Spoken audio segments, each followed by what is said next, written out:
Okay, so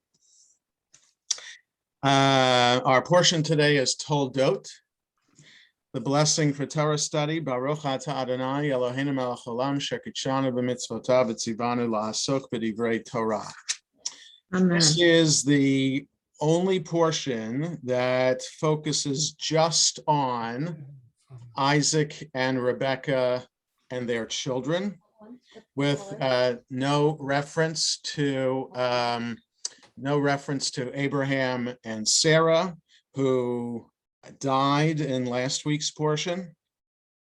So this is as opposed to there being a few portions that deal with Abraham and Sarah themselves, and several portions that deal with Jacob and his children. This is the only portion that deals with Isaac.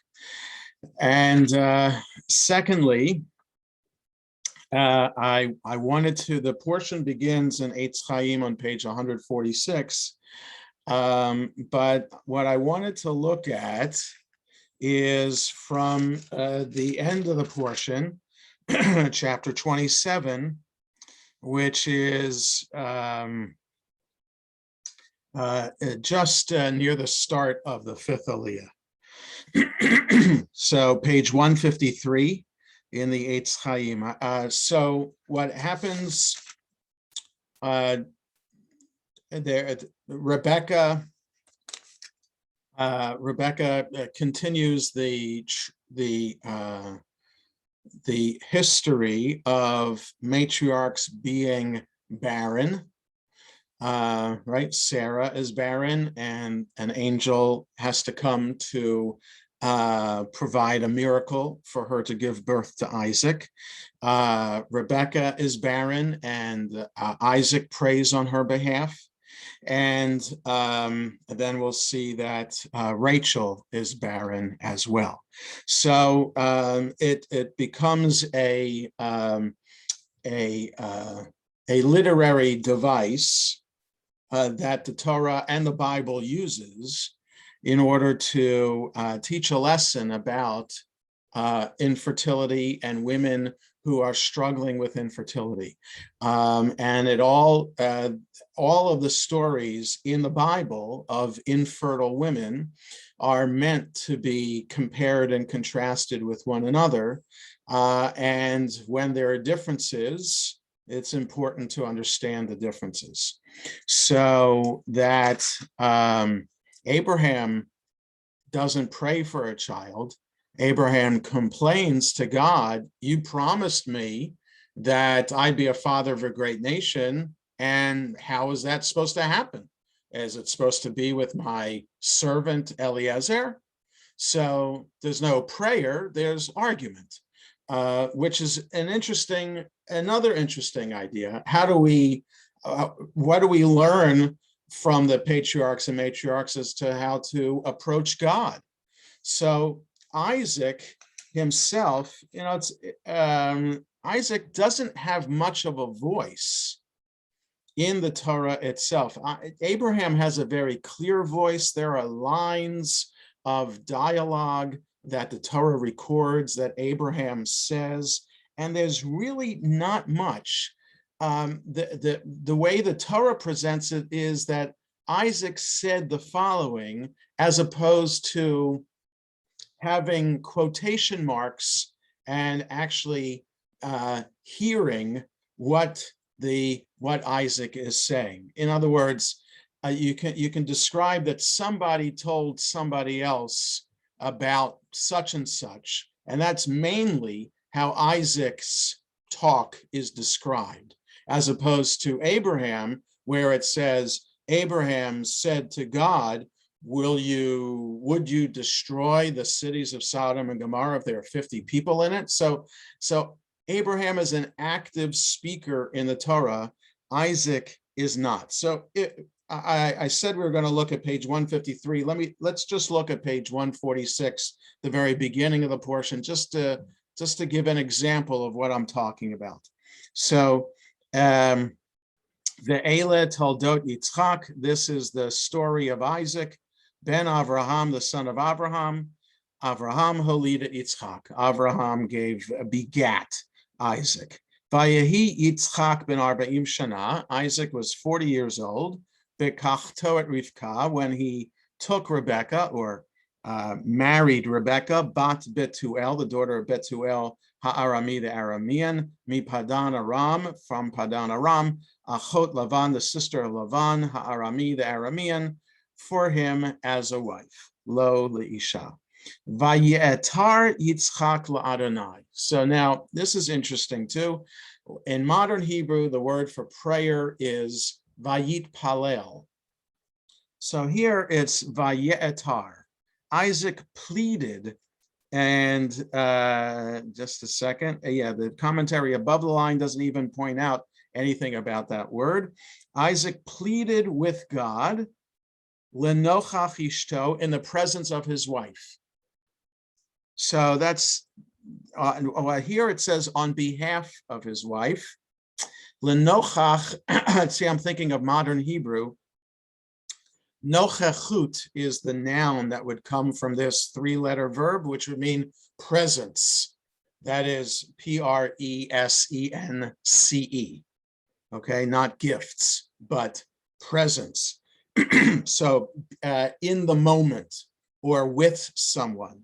So Isaac pleaded with God in the presence of his wife, ki akarahi, because she was barren, vaye'ater lo Adonai, and God responded to the plea, vatahar Rivka ishto, and Rebecca conceived. Rebecca, his wife, conceived. So here's the example.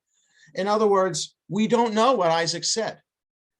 What were the words of Isaac's prayer to God? How was Isaac pleading with God? What were those words? Okay, so we don't know. The narrator is just telling us that this is what Isaac did. And Isaac didn't do it alone. His wife was with him. So however we can picture this, whether he is a henpecked husband or whether they are a mutually inclusive partnership kind of relationship, let's do this together kind of thing. We have no idea the nature of their relationship and why this is unusual that the two of them are together as Isaac is pleading on her behalf. Why isn't Rebecca pleading with God? We have later in the Bible women talking to God, and Rebecca herself, in just a couple of sentences, is going to be pleading with God because these twins inside of her are giving hassle to her to no end. So she could have prayed herself. Isaac is praying on her behalf or in her presence. Okay, and again, we don't know what he said. The only action words that we'll see Isaac say is in chapter 27. Okay, so a lot more could be said about Isaac himself, like we talked about last week. Yeah, so like what Janet said in the chat, this all could correlate to the kind of personality that Isaac is.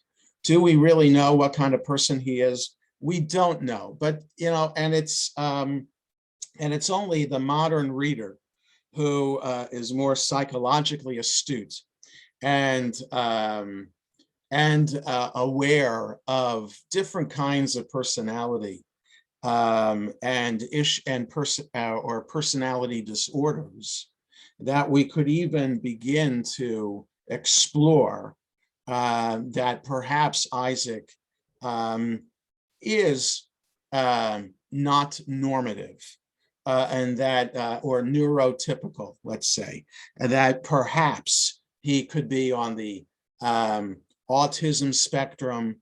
What people aren't diagnosed with Asperger's anymore, but it's that kind of diagnosis. Someone who needs help socially, who's not socially aware and needs someone else to help, someone with great compassion and patience.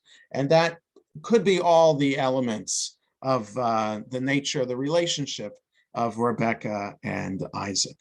So look more at what happens. There's another famine story here, right? That's key. Famine is key to Abraham and Sarah's time, here in Isaac and Rebekah's time, also in Jacob's time as well, right? Which is the key for the Israelites going down to Egypt. It's because of the famine there, and Joseph and his brothers ending up there, et cetera, et cetera. So famine is key in each generation of the 3 generations of the patriarchs and matriarchs. And take a look at this story as it compares to Abraham and Sarah's story and Jacob's story with Pharaoh.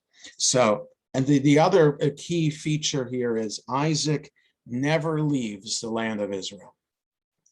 Abraham and Sarah come from afar and end up in Israel, but also go out of Israel to Egypt to escape famine and then go back to Israel. Isaac and Rebekah always stay in Israel. And then Jacob leaves Israel as well. So, so that's another interesting factor about Isaac himself. The passive one, the non-speaking one, the one who is brought as a near sacrifice on Mount Moriah, he stays in the land of Israel. And God tells him that as well. God does speak to Isaac, but Isaac doesn't talk back. So again, look at those elements in the portion, but let's turn to this important part of the story on page that starts chapter 27, page 153. Vayehi ki zaken Yitzchak. It's just unusual Hebrew here. We get the meaning of it from the English, but if I were to translate it literally, it would be, and it came to pass that Isaac was an old man. So, Vayehi ki zaken Yitzchak. So, good morning, Gabe. We're on 153 in Eitz Chaim, start of chapter 27 of Genesis. Vayehi ki zaken Yitzchak. So it came to pass, and it was that Isaac was an old man. So the English just says when Isaac was old. So it kind of the English makes the Hebrew better. So I just wanted to point out that the Hebrew is awkward. Vatichena enav meraot, and his eyes were dulled or dimmed from seeing. So we'll talk about that in a moment. But I want to vayikra et Esav beno hagadol, and he called for Esav, his older son. Vayomer elav, and he said to him, Bini, my son. Vayomer elav, hineni. And he said to him, Esav said to him, here I am.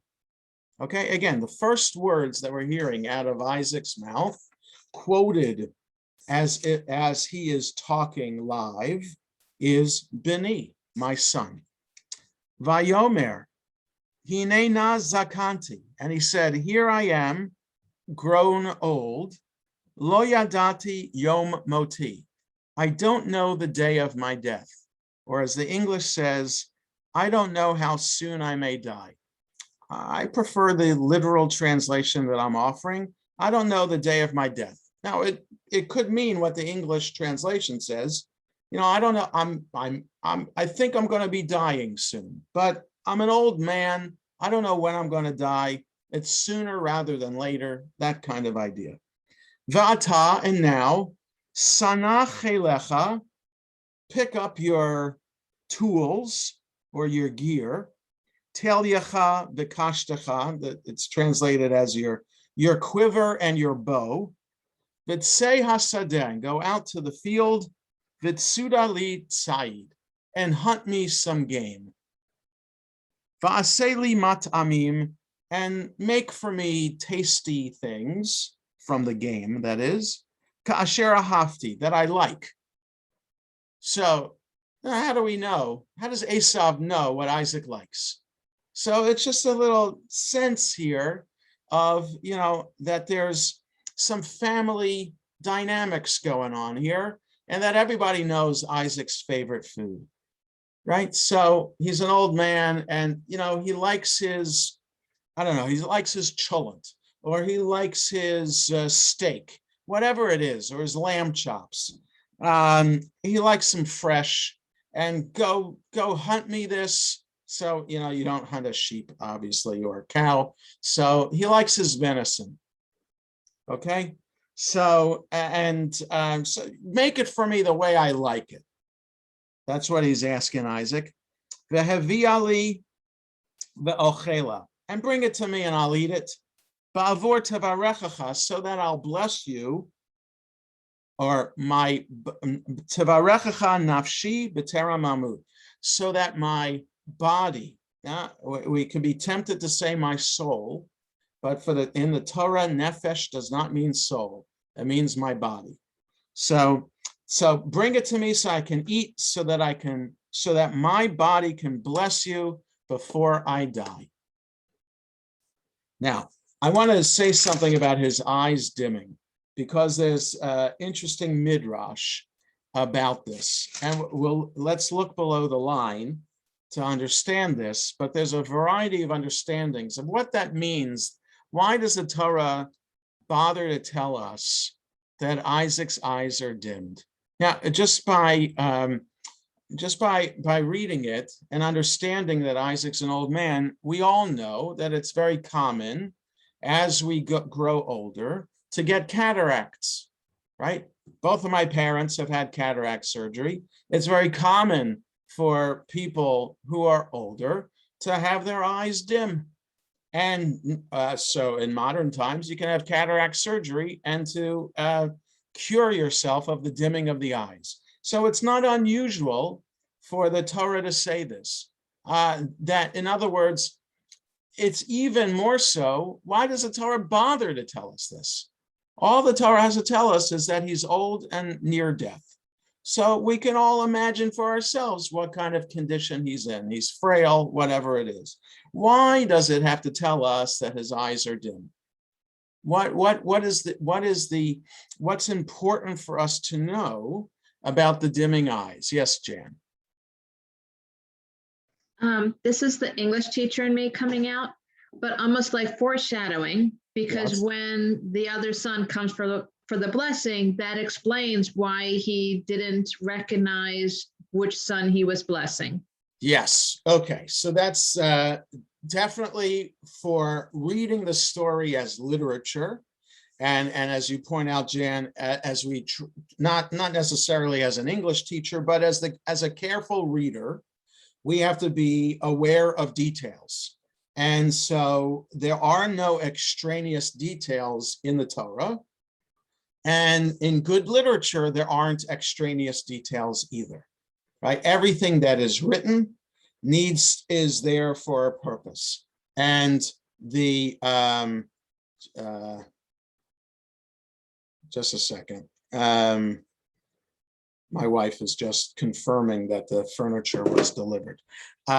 So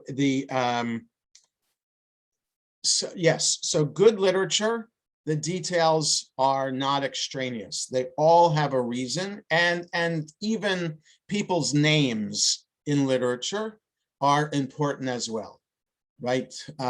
Moby Dick starts, "Call me Ishmael," and the captain is Ahab. So people have to know their Bible, as people did in Herman Melville's time in that period in America, in American history. Everybody knew their Bible. They're all white Anglo-Saxon Protestants, so they all were raised on the Old Testament and the New Testament. So they knew who Ahab was, and they knew who Ishmael was. And so it's not by chance that Ishmael just was, that Herman Melville was just, I want to come up with an exotic name. Ishmael sounds good. No, it's more than that. So it's that, and even more for the Torah, because aside from the literary purpose, of the names and the details given. It's also values driven. Okay, so that as Jan points out, the idea that Isaac's eyes are dimmed is foreshadowing for what will happen in a few sentences when he can't tell the difference between Jacob and Esau. Okay, that's one level of the detail, and the rabbis go even further with that as to what could have caused Isaac's eyes to be dimmed. Okay, and that, in other words, if we all know that when we get older, and the rabbis knew this, this is a centuries old phenomena that happens. It's not new to us. It wasn't new to 3,000 years ago. It just happened that when you grow older, your eyes dim. So why bother giving the detail? There must have been a cause to the dimming. That would be an interesting or important point to make. So if we look below the line on page 154, several commentators understand Isaac's blindness as emotional and not physical. Okay, so let's get beyond the physical actual dimming of the eyes, that it's cataracts, to an emotional dimming, like an emotional issue that prevents him from perceiving as opposed to seeing. Because he loved and envied Esau, he was blind to Esau's faults. That's one idea. Okay. He could not recognize that Esau's shortcomings disqualified him from being the heir to Abraham's teachings.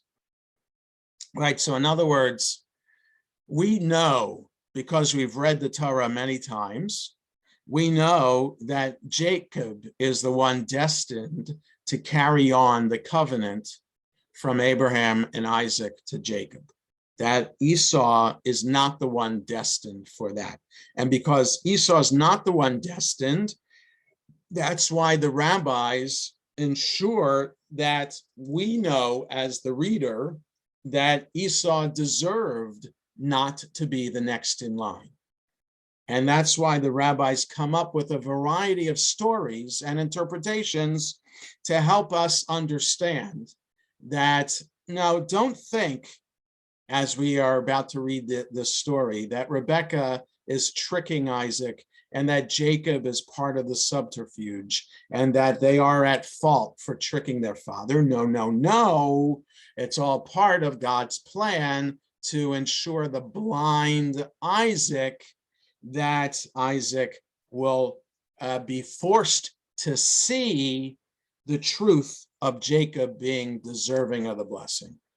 Okay, so the dimming of the eyes is a metaphor for his blindness or his unawareness of the true successor to the covenant. So the commentary goes on. One midrash connects this incident to the passage warning judges not to accept gifts lest they distort the clarity of the judge's vision.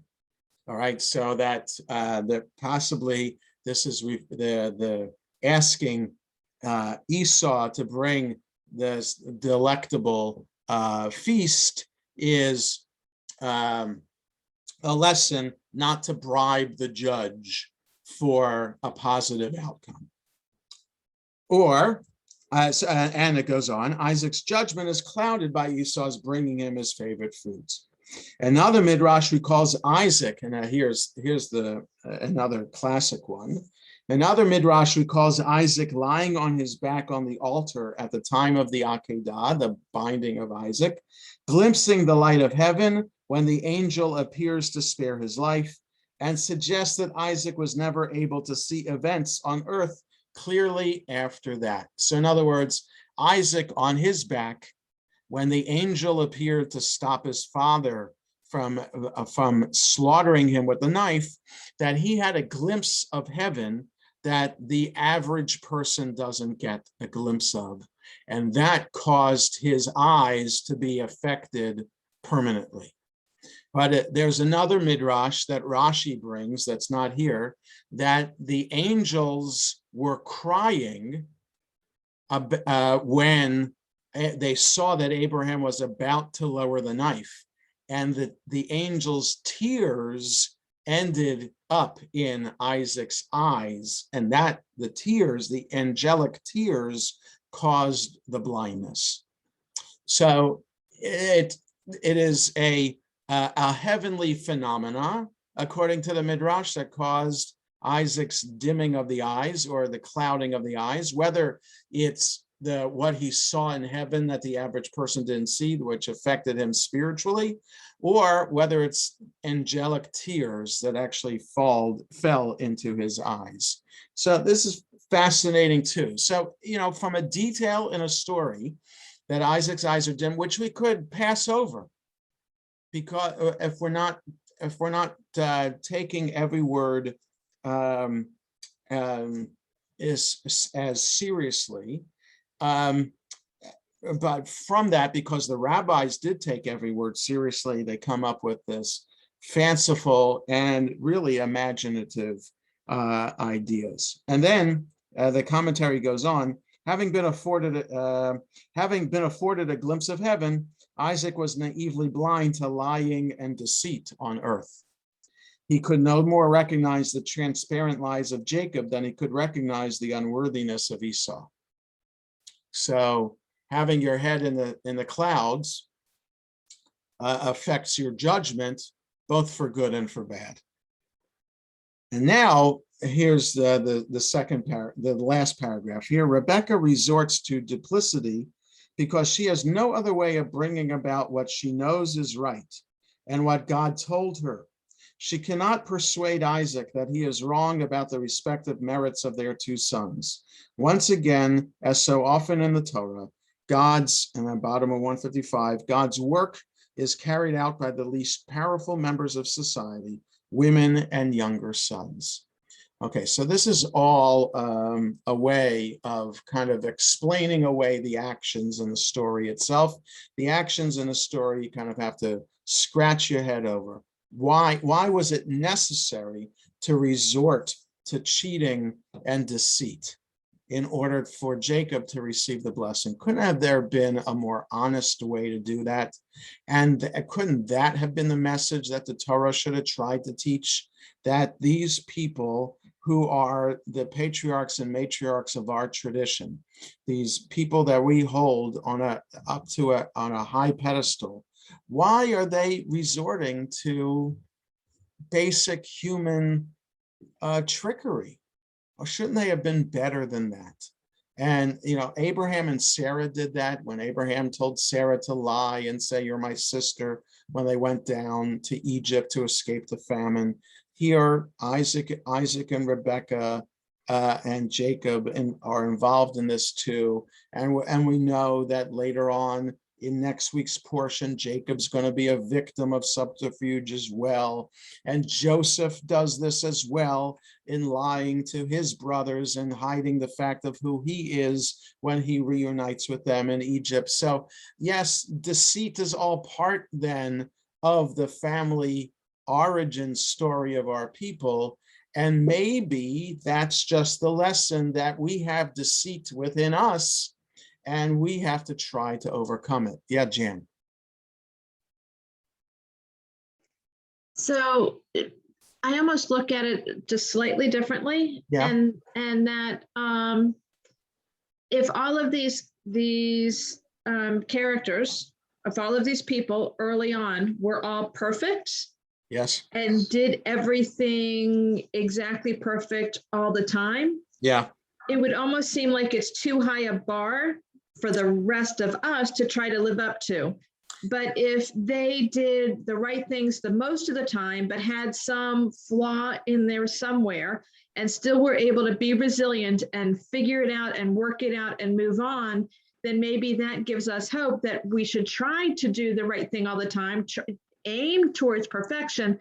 But if we're not there and we have flaws, we too can learn to be resilient and try to bounce back and get ourselves back on track. I totally agree with you, Jan. There's nothing about that I disagree with. The only thing is, I would have liked the Torah to have said something like, there should have been like an incident at the end of this story, for example, where Rebecca says to Isaac, I'm really sorry I had to do that I had to have Jacob dress up as Esau.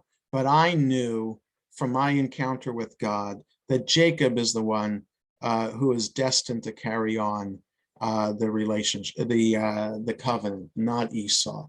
There is nothing like that in the Torah. After any and all of the incidents of lying and deceit, there's no time in which the biblical character recognizes that they had done something wrong and that they asked forgiveness.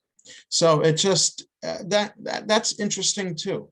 Like, whoever wrote these stories, and again, my perspective is that they are oral traditions that go back centuries and centuries. And I don't believe God wrote them. I believe people wrote these stories. People could have incorporated a whole variety of things into the story. The fact that they did not incorporate a kind of an apology and an asking forgiveness, because they could. I mean, later on in the Torah, Moses prays on the people's behalf, asking God for forgiveness. So there is that concept in these biblical stories of asking for forgiveness. There's nothing here for Abraham and Sarah, Isaac and Rebecca, Jacob, Rachel and Leah, or Joseph about asking for forgiveness.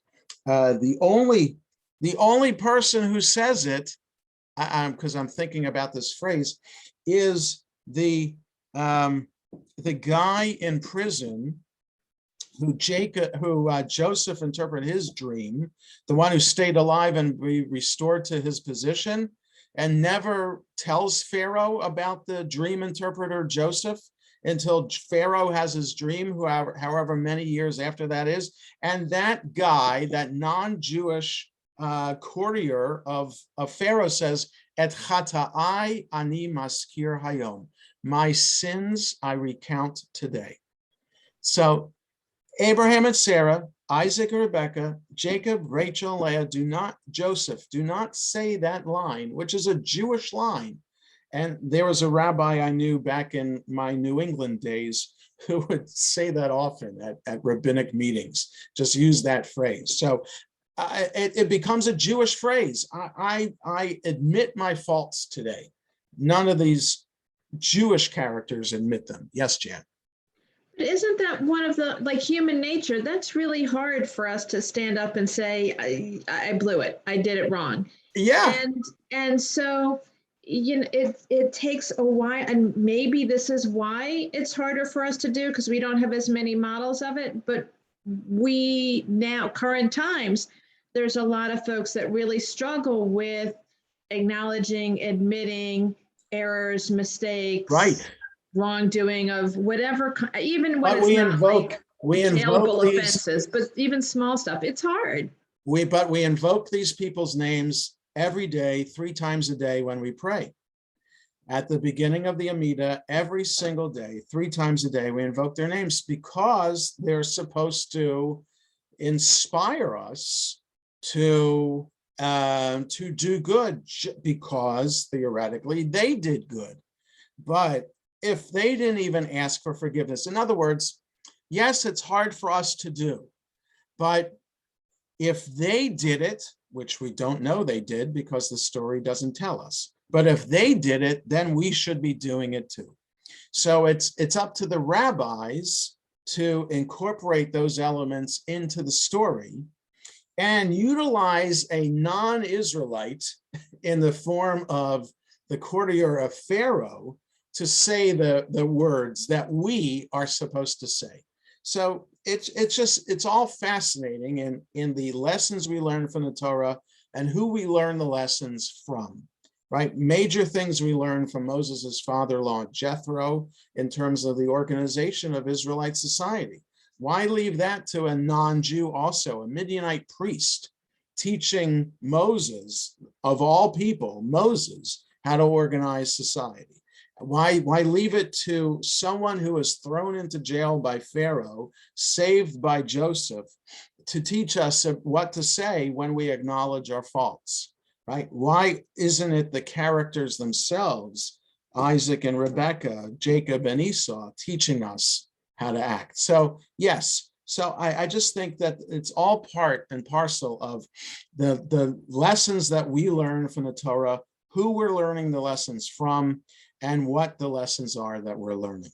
And the way the rabbis bend over backwards to make the people look better. Let me just because time's a fleeting, we're not going to get to the whole story, and I know Barbara is going to be leaving early too. There's just so let's just skip ahead here, where so Esau goes out to the field, and it's going to be a while to hunt the game. So Rebekah had heard what Isaac wanted to do, so she tells Jacob, go dress up like your brother. I'm going to prepare goat stew, and because that's your father's favorite meal, and you're going to bring it to him. And what does Jacob say? So Jacob, this is verse 10, verse 11 on page 155. So Rebekah says in 10, go bring it to your father, and you'll get the blessing before he dies. And verse 11, Jacob responds. So now we should imagine Jacob saying, but mom, why are you telling me to do this? That's not right. He told Esau to go. Why am I dressing up like Esau? That's not the right thing to do, right? And if Jacob, according to the rabbis, had studied in the yeshiva of Shem and Aver, he should have learned those values, and he should have said that. So he doesn't say that. The first thing he says is, verse 11, Vayomer Yaakov el Rivka imo. Jacob said to Rebekah, his mother, Hein Esav achi ish sa'ir, va'anochi ish chalak. Hey, wait a second.